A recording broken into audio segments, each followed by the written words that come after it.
So this is just a really good base diet for them, but just like with any animal, we do recommend spicing things up, keeping it exciting for them so they don't get bored. So there are a lot of other options.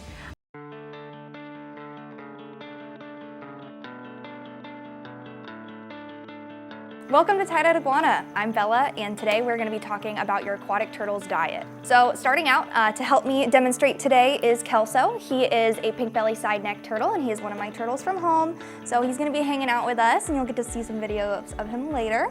And he, of course, is in his little travel carrier. He has a nice big 200-gallon at home. When it comes to aquatic turtle diet, it does vary by species, but there are some general rules of thumb that we can follow. So when it comes to aquatic turtles, babies are going to be pretty similar to whenever you're feeding like a bearded dragon or something like that, where they're going to be eating a lot of protein in the first year of their life. They're going to be eating a majority of protein, pellet diet, some supplemental fish, worms, and shrimp, and things that we're going to talk about. And you do want to start introducing greens so they're more familiar with it. And then as they get older, once they reach around that year, 18-month mark, you're going to want to switch that over to a majority greens and less of the protein-heavy food.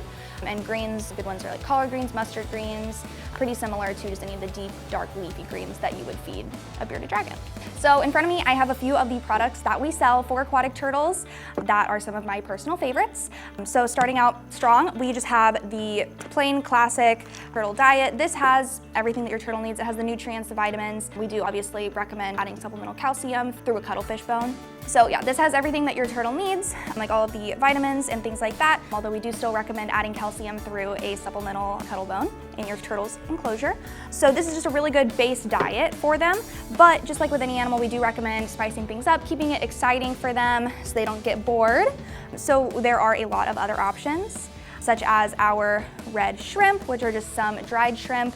They will go crazy for those, and they're super stable on a shelf, so you can have these for a long time. And then my personal favorites are all of our frozen foods. My turtles go crazy for frozen food. Their favorite is brine shrimp. And these are definitely going to be more of a treat, with the exception of our aquatic turtle diet. So this is just a frozen, fully formulated diet that you are able to feed to your turtle regularly, whereas the rest of these we would recommend more as treats. But they will go absolutely insane for these, especially the silver sides. If you have a larger species of turtle, they will go nuts for these, especially if they are ones that have just a little bit of a more carnivorous diet. Now, touching on how often you want to feed your aquatic turtle, that again is going to kind of depend on the species and the age of your turtle, but generally you are going to want to feed about every day, about as much as they're going to eat in 10 minutes.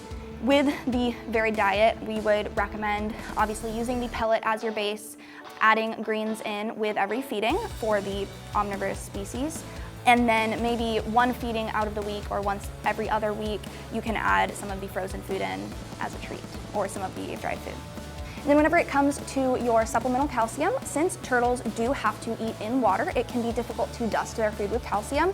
So luckily a lot of these fortified diets will have calcium inside of them as well, but we always recommend adding a turtle bone or a cuttle bone into your enclosure. They will just go crazy after it. They'll gnaw on it whenever they feel like they need to get some more calcium, and then you'll just replace it whenever it's gone or if it kind of gets gross looking. But this is a really great natural source for them to get their calcium. All right, everyone, thank you so much for watching. Make sure to like, subscribe, and hit that bell, and I will see you next time.